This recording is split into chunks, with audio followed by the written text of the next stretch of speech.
Greetings, ladies and gentlefish. In today's video, I'm going to bring a pair of subscriber replays, and they're both going to be in a tank that I own but haven't played anywhere near enough games in. This is the kind of renowned, I don't know, legendary, I don't know what word to use. It's the E25 German Tier 7 premium tank destroyer. This thing has a bit of a reputation. And was removed from the in-game shop, the premium shop, the gift shop, so you cannot buy this thing anymore. I think it might occasionally be available as a gift for certain competitions or something, but you basically can't buy it anymore. A bit like the Type 59. Which is a little unusual, because I remember when this thing was introduced, and actually at the time people were talking about how this machine, you know, how it might be underpowered. But anyway, it's not underpowered. And so basically this is an incredibly sneaky, very fast tank destroyer. It gets the reputation, the fearsome reputation that it has from the very fast firing gun, the excellent mobility, and the very impressive camo rating. And because this is a premium tank destroyer, when they nerf the whole tank destroyer class, so that they no longer retain so much of their camo value after firing, they didn't nerf the premiums because Wargaming didn't want to nerf premium tanks, basically. Anyway, this first game here is courtesy of Circle of Sorrow. He is here, it's a Tier 7 game, so it's top tier. The E25, I should mention, gets limited matchmaking, so it never sees Tier 9 games. And that is because it gets basically the same gun as the Stug 3 at Tier 5, buffed in terms of accuracy and aim time. Anyway, he is in a Tier 7 game here on Malinovka. Now, there are actually two E25s on his team and one on the enemy team, despite the fact you can't buy this tank anymore. A fair few people have it. I myself made a point of buying it before it was removed from the shop because, well, I could. It's interesting to note here that Circle of Sorrow has all armor piercing ammo. This thing carries 60 shells. It's a dinky little tank, it really is. It carries 60 shells. 60. That might sound a lot, but you have to bear in mind, each shell has an average of 155 penetration. Was it 150? Might be 150. 150. And 130 average damage. 130, 135, 135. Get them the right way around in a minute. Basically, it's a pea shooter of a gun with low pen. Now, I would recommend carrying a fairly healthy stock of APCR, partly because the penetration's a bit on the low side, but also because 60 shells don't actually go as far as you think they might. Especially when you have a reload time of something stupid like 2.5 seconds, there's the tendency to take a lot of blind shots, and you saw earlier on Circle take a few blind shots himself, and oh, there is a Tog too. Oh, XP Pinata, get out of the way, Stug. You have to farm here. Feel so sorry for this guy. If you're in a Tog, don't take it there, because if you get spotted, you're dead. Tog is now dead. So yeah, firstly, your penetration isn't great, but also you only carry 60 shells, and it is only because of that weedy alpha damage. And that was actually a bounce of all things, but he gets the kill on the enemy E25. The point I'm taking a very long way, a long time to get at, is that your 60 shells don't actually go very far, and you need to make sure as many of them penetrate as possible in order to make sure you don't run out of ammo. If you hold down the trigger on this gun, you burn through all the ammo at an alarming rate of knots. So, personally, I think in my E25 at the moment I carry about 10 APCR shells. Next time I play it, I'm probably going to up that to 20. So that's a third of the ammo supply, and that's a lot of premium shells. Certainly for me, I don't usually carry anywhere near that number. But in the E25, I do recommend it. Anyway, I've been talking and yakking on while Circle's been shooting stuff. He's so far obviously put shots into that Tog and has got himself one kill. He has a very slim shot on the VK here. And there's a medium tank to his left who's just been spotted, so he's going to switch around to have a shoot at him. BK3002D. Now, Circle is using he is using the binos, camo net, and I assume a gun rammer on this tank. So he's going to be very, very stealthy. And he's just peppering this VK. Now, the VK's angled, so a few of these shots are bouncing, but realistically, the VK can't hold off this gun for that long. 2 shots left, 1 shot left. There we go, there's kill number 2. But you'll notice Circle has gone through over half his ammunition already.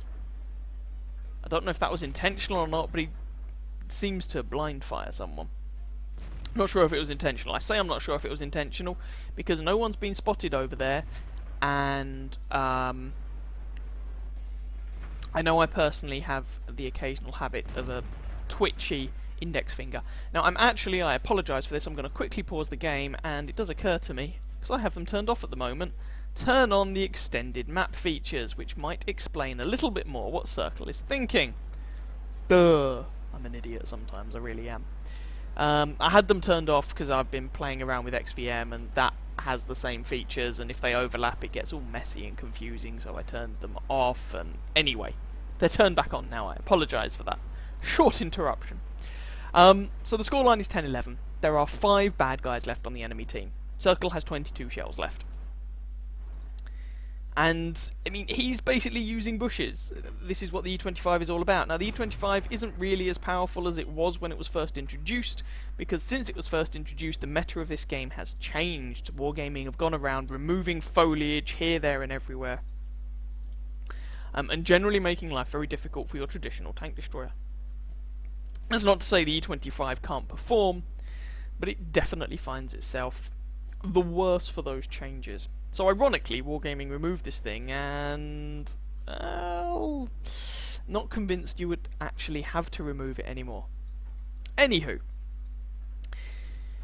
the enemy artillery and the ARL have been on a bit of a killing spree, and they have nailed all of Circle's friends. So he is now alone versus 5 bad guys. This is potential Kolobanov's territory. Ooh, yes, get excited now. KV1 up there, if both of these shots penetrate, he is a 2-shot with average damage rolls. 2nd shot there bounces. 3rd shot bounces. KV1s can be really problematic. Some of these shots aren't perfectly aimed, but Circle does eventually pick up the kill. That was unlucky. Can he kill this Stug? There we go. Stug dead too. 4 kills, 3 of them left. 1 ARL and 2 artillery pieces. Speaking of the ARL. You want to try and aim for the turret of this guy. This was before the ARL got its HD model. The frontal plate of that tank is 120mm with a good angle. The turret is relatively weak, so you really want to go for the turret if you possibly can. There we go. It's one of those exceptions to the rule where usually you shoot the hull rather than the turret. Oh, the guy's left on 1 health. Come on. So, Circle's just going to go for it. He's got all of his health remaining. There we go, there's the kill. But have you noticed his ammo count? He has 1 shell remaining. 1. There are 2 enemy tanks. Now, maths may not be everyone's strong suit, but I'm pretty sure you can see where I'm going with this. This is going to be really awkward. Oh dear. So how's Circle going to deal with this? Is Circle going to be able to deal with this? Because let's be honest, in a game where you're designed to shoot things, it is a significant hindrance having 1 shot left in your gun for 2 bad guys. Now, if you were Deadpool, you could probably make it work, but that is Deadpool. Circle is not Deadpool, but we will see how he manages to go with this. There is the enemy Grilla, and unfortunately he is not a 1-shot. That means that Circle cannot even kill this tier 5 artillery with the 1 shell, which is a real shame, because, boo. His team has just died around him. So it would be really nice if Circle could be rewarded here with a bit of good fortune. The other problem, so here's the other approach. You could try ramming things to death. There are problems with this approach. The E25 is, well, it's fast and light, and doesn't have that much armour, so it's probably going to take a lot of damage from the ram. And he's against German artillery, and German artillery tend to be quite heavy. I mean, that GW Panther is, as the name would suggest, based on the chassis of a Panther.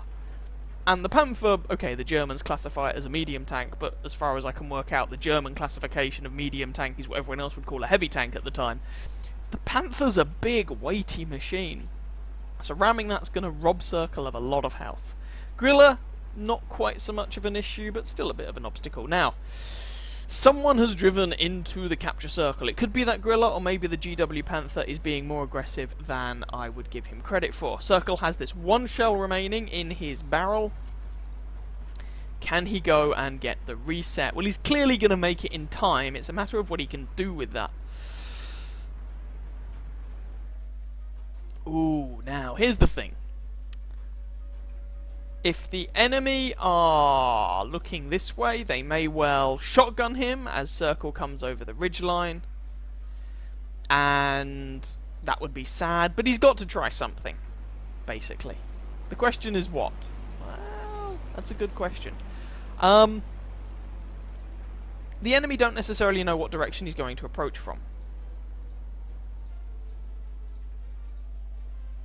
So he could have a bit of surprise on them, I guess. I don't actually know why Circle's waiting around here. But he did. As long as he goes for it and makes the shot count, he'll get the reset and it doesn't matter. There's the Grilla, he's looking this way, he puts the shot in, gets the reset. There's the GW Panther. And now Circle has to work out how he's going to do this with no ammo left. This is a bit awkward. The only way he's going to be able to kill these guys is by ramming at least someone. Circle just decides by the look of it to go for it. I mean, unless the two artillery manage to accidentally splash each other with those HE shells, I guess. Grill goes off early, misses his shot, and Circle comes in for the ram. Boof. There we go. Takes off all the health from that Grilla and actually takes pretty minimal damage in the process. He wasn't going too fast, which really surprised me. Now, how does he deal with the GW Panther? Well, that's an excellent question and I don't have an excellent answer for you. What I would probably do here, if it were me, I would probably attempt to go and cap the enemy base.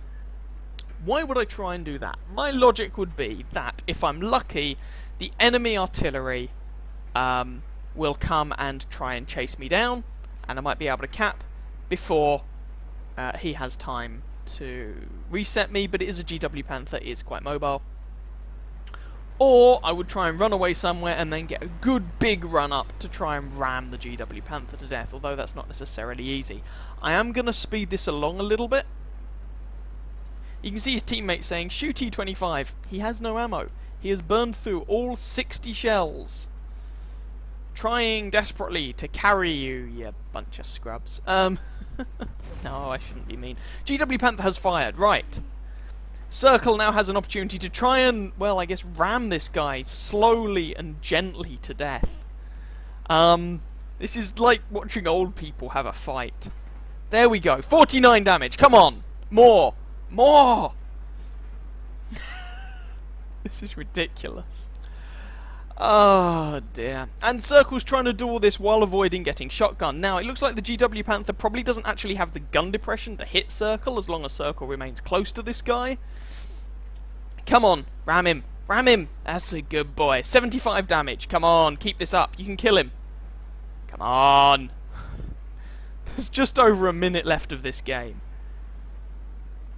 I understand Circle's caution, but he is running out of time here. Come on, Circle. You can do it. I believe in you. There's a bit more damage. 50 seconds. The enemy artillery can't cap. No one can cap at this point. The point of capping was a long time ago. This is kill or be killed, ram or be rammed. The battle of the Germans.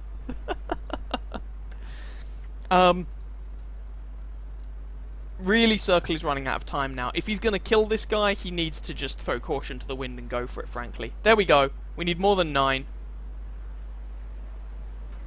Need more than 13. Need more than 16. We need like 50s in each go here. 17. The GW Panther is reversing towards Circle, which may... Oh, and Circle's track's gone, but he's got a repair kit if necessary. 9 seconds. No, I don't think this is going to happen. 4, 3, 2, 1. And that's it. It is unfortunately a draw of all results. Oh dear, let's go and have a look at the results of this painful game. Well, that was a bit of a painful result. First class mastery on a defeat, no less. Fire for effect, bruiser, high caliber, defender, and a Top Gun medal. If we look at how each team did, 3,344 damage, 6 kills, and 1,202 base experience put Circle very cleanly at the top of either team, whether you order it by damage done, experience, kills, whatever, it don't matter, he is at the top. All 60 shots fired. Now, here's the rub. 39 hits, 26 penetrations for that damage count. So, of the 60 shots that Circle fired, 26 penetrated. I'll come back to that in a minute. 10 enemies damaged, 6 destroyed, 100 base defense points, travelled almost 4 kilometers, made a 70,000 credit profit with a premium account on a defeat, and so on and so forth. So, that was a painful game. And it is very easy, when you have these painful games, to blame everything on your team. And you would be quite justified in doing so, especially if you look at a result like this. You know, very clearly, Circle was the one who was doing the bulk of the heavy lifting, the hard work. The rest of his team basically were a bit naff. The other E25 put in a reasonable amount of damage. The TOG did okay. And the Ram did. Ram 2 got a bit of spotting, I assume. Yeah, the Ram 2 did alright, bearing in mind he's a tier 5 in a tier 7 game. So, that, you know, his team did not do well, but is there anything that you, the player, could have done better? I mean, you can't directly control what your teammates do, all you can do is control what you do. There are some things that I think Circle could have done a little differently, and that might have secured the win there. So, for example, he took a few blind shots that, with hindsight, and it's very easy to say all this with the benefit of hindsight, but he took a few blind shots that if he hadn't taken, he'd have had the ammunition at the end to possibly finish off the artillery. When he was shooting the KV-1 and the ARL, a lot of the shots weren't particularly well placed. Now, I don't know what sort of computer Circle's running. I don't know what sort of lag he has or anything like that. So I don't know how easy or difficult it is to pull those shots off. But one thing to bear in mind, and I mentioned this in the video of course, is that the ARL-44 has quite a resilient front plate. It's 120mm, I think, as I mentioned, sloped back at a good angle. It's quite tough. The turret on the ARL is the weak point, and this is especially true since it got to the HD model, and that turret appears to have been kind of squared up, for want of a better phrase. And it's easier to hit and to penetrate. So, shoot the ARL in the turret. And a few rounds of APCR, if he'd had a few to switch to against some of those targets, he'd have penetrated more of his shots, bounced fewer of them, and had some shells left at the end of the game. You know, things like that. I don't want to take anything away from this game at all. He clearly dominated the game, he just wasn't quite able to pull it off at the end. But I do think that when you have games like this, it's worth looking at them and thinking, what could I have done differently that might have been able to pull that result out of the bag? The other thing, of course, or the other thing I would mention is that when he was in that close range engagement with the GW Panther at the end, he played quite cautiously, which is entirely understandable. You don't want the GW Panther to shotgun you in the face. But I think he needed to take his chances a little bit more, to get in as many of those rams as he possibly could, to whittle the guy's HP down, and possibly win the game.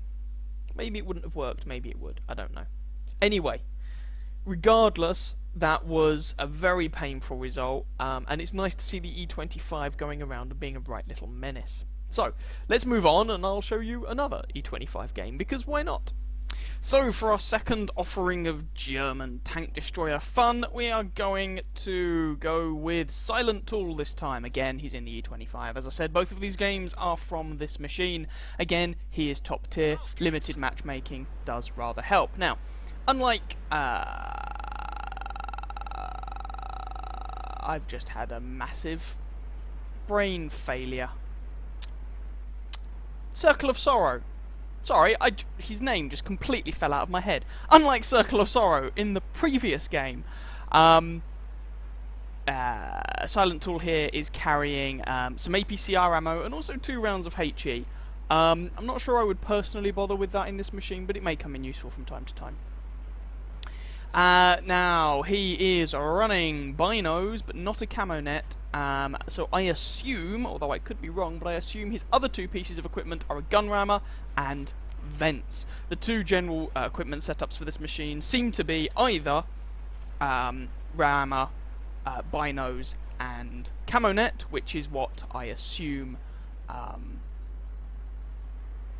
Circle of Sorrow was running with, or it's rammer, binos, and vents, which is what I assume Silent Tool here is running with. Apologies, my brain just doesn't really seem to be working very well today. So, we're here on the Arctic map, and Silent Tool is coming up to not a traditional tank destroyer position. This is a position usually associated more with medium tanks, but he's in a very low profile machine, and actually, although the armor on this machine is not particularly good, if you keep most of it hidden, you can get a surprising number of bounces. There isn't really much of your tank to shoot at, and what there is to shoot at, you know, can often be quite angled, and there's a bit of gun mantlet there as well, so you can actually get some surprising bounces. Anyway, he put some shots into that Comet. I have no idea what the Comet thought he was going to achieve there. He's probably going to kill the T-34-1, actually, to give credit to him, but then I'm pretty sure Silent Tool is going to put him out of his misery. Or this Chi-Ri, one or t'other. Silent Tool actually bounces on the guy, which is unfortunate, and a little bit of a misplay there. Silent Tool doesn't actually repair his ammo rack immediately. The Comet has a very fast rate of fire, but not quite as fast as the E25, so if Silent Tool had repaired his ammo rack immediately, that Comet probably wouldn't have gotten the second shot into him, and Silent Tool would have had a bit more health to work with here. But nonetheless, the Comet eventually dies to that Chi-Ri. Now he's put a couple of rounds into that T-34, Hellcat misses him and he puts a round into that Hellcat, but if you look at the scoreline, it is currently 2-5, 3-5 now. Scorelines in this game do have an irritating habit of trying to prove me wrong. I say it's one thing and then it changes. Okay, 4-5 as they manage to nail both the T-34 and the Hellcat.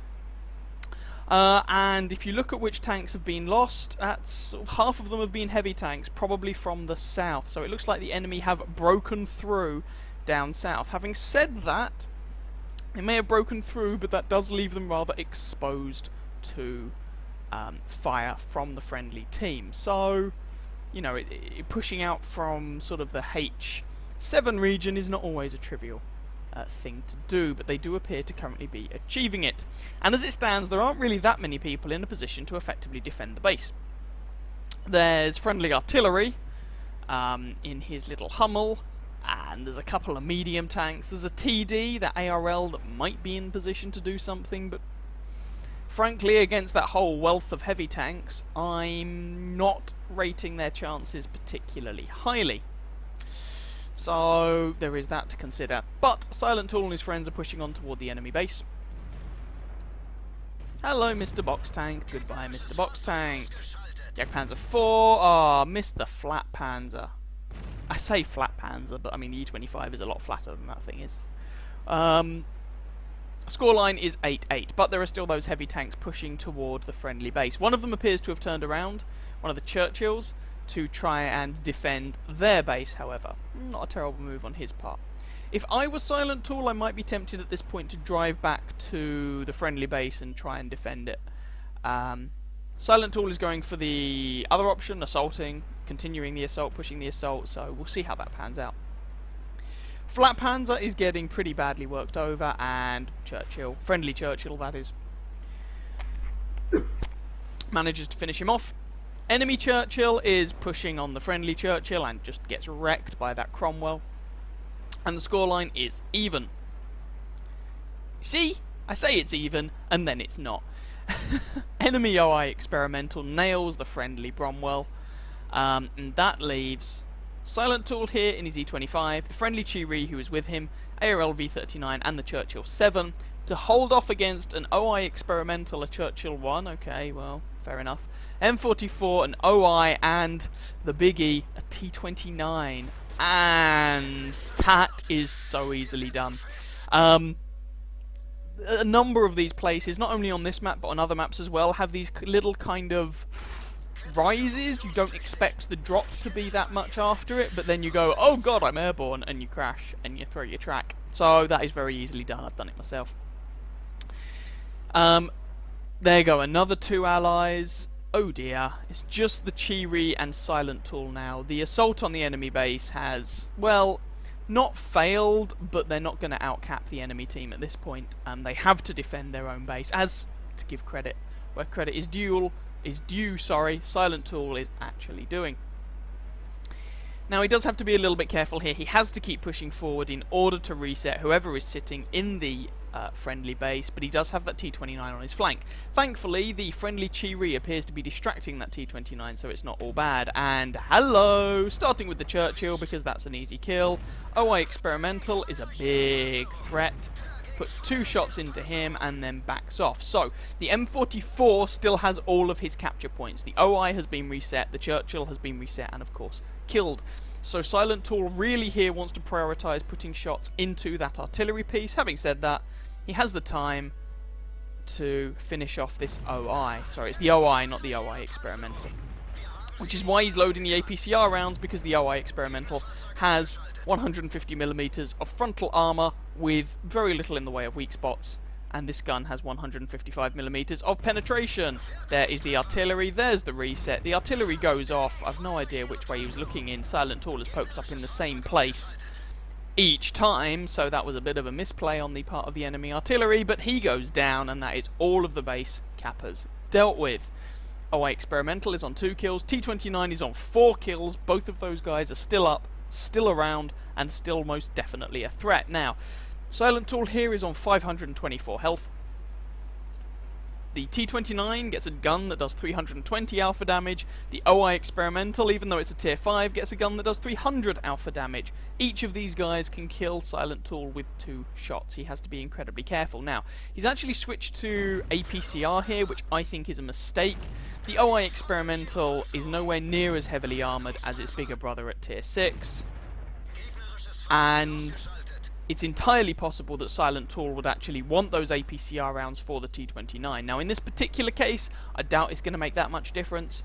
11 shots from this gun with 135 alpha damage is an average damage of 1,350 plus 135. I can't be bothered to work it out. Basically 1,500. Close as damn it. The T-29 does not have 1,500 health, so I'm pretty sure Silent Tool's APCR ammo here will be sufficient to deal with the T-29. But in general, you do not need APCR from this gun to deal with the OI Experimental. Now, T-29 must have... Oh no, he has now spotted Silent Tool. I was going to say he must have a pretty cruddy crew to have not spotted Silent Tool here, but he did in fact do so. Can Silent Tool finish this guy off before he finishes him? He decides not to risk it, which I totally understand. It was getting a bit close to the T-29's reload. You can see just that one shot from the T-29 left Silent Tool on 147 health. I think the guy must have rolled a little bit high. So the T-29 is a one-shot, Silent Tool is a one-shot. Silent Tool aims faster. So perhaps that gives the advantage to Silent Tool. Silent Tool is also faster. He can pick this engagement. He does not have to play to the T-29's strengths. Having said that, he's a bit limited in what he can do because he can't just run away. The T-29 will spot him and the T-29 will most likely murderize him. So Silent Tool does still have to be a little bit careful here. There's the T-29, but from this position he would be hulled down. And 200 pen is not enough to go through the front of a T-29's turret. Not by a long stretch of the imagination. So, Silent Tool just moves around here, and the T-29 is looking in entirely the wrong direction, and the T-29 is dead. And that's the game. So, another game that came very close to the wire, you know, as the previous game did, but on this occasion, thankfully, Silent Tool was able to pull a win out of the bag. So, let's go and have a look at those post-battle results. So, here we go. That was enough for First Class Mastery, Bruiser, Fire for Effect, High Caliber, Defender, Tank Sniper, Top Gun, and you may or may not have noticed, at the end there, Silent Tool was outnumbered 1 versus 5 opponents, and he won, so that was also a Kolobanov's medal. Previous game was a contender for a Kolobanov's medal. Unfortunately, Circle of Sorrow wasn't quite able to pull it off as he ran out of ammunition. This game, however, Silent Tool did have enough rounds left to polish the game off. So, yeah, a nice result. Whoops-a-daisy.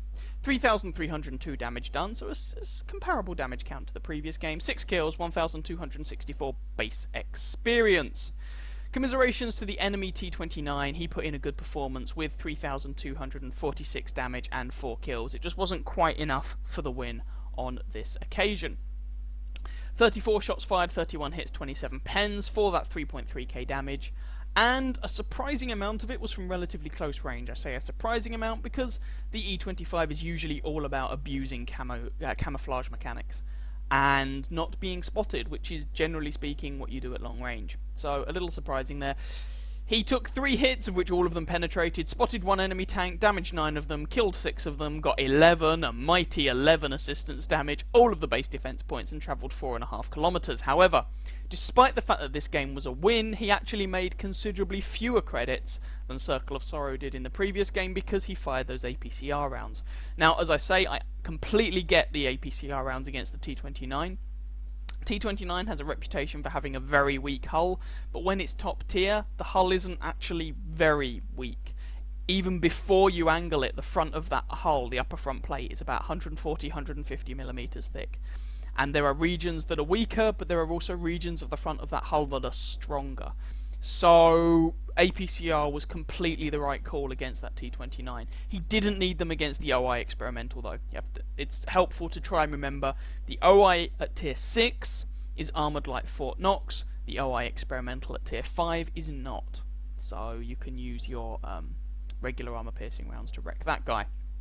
So he only made 5,700 close enough credits from that game, despite winning the game and doing over 3,300 damage in a premium tank at tier 7.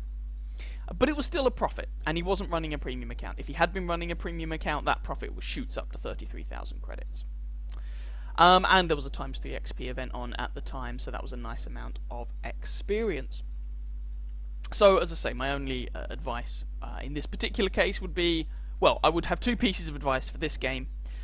Firstly, pick and choose your targets against whom to fire APCR at a bit more carefully. I just say that because if, say for example, it had been 2 T29s left on the enemy team rather than 1, Silent Tool might have wanted that additional APCR against another T29 or something like that. As it was only 1 T29 and 1 OI experimental, so just use your AP on the OI experimental. The other thing is, if I was Silent Tool, I probably would have gone back to defend the friendly base a bit sooner. I think it was a bit risky to continue the assault, but nonetheless, it all worked out in the end. So I don't want to take anything away from the results of either of these guys. They were both very nice results to have. And hopefully showed you a bit of E25 gameplay, which I haven't shown before, which is a failing on my part. Anyway, I hope you guys enjoyed the video. If you did, by all means feel free to catch some of my other videos and or subscribe to my channel. And I wish you very happy hunting on that battlefield. Ciao, ciao.